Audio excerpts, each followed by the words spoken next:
এই কথাগুলো একটু শুনুন। যারা আপনাদেরকে দ্বিতীয়বার বাংলাদেশে আপনি যে আজকে মুক্তভাবে কথা বলতে পারছেন, আজকে যে সবাই নির্বাচনের জন্য লাফালাফি করতেছেন, এটা কারা করেছে? এনসিপি করেছে। এটাতে মেজরিটি কারা ছিল? জামাতের ছেলেরা ছিল।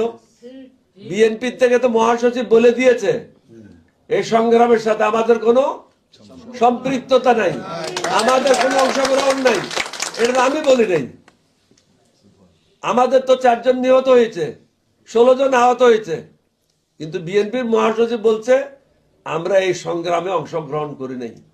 সুতরাং যারা দ্বিতীয়বার বাংলাদেশকে স্বৈরাচার মুক্ত করলো, আর আমি প্রথমবার পাকিস্তানের বিরুদ্ধে যুদ্ধ করলাম, আমরা সবাই একসাথে হয়েছি এই জন্য, আপনাদেরকে সুশাসন দেওয়ার জন্য, আপনাদেরকে শান্তি সুখ দেওয়ার জন্য, আপনাদের ধন সম্পদ লুণ্ঠন করার জন্য না, আপনাদের মা বোনের ইজ্জত লুণ্ঠন করার জন্য না।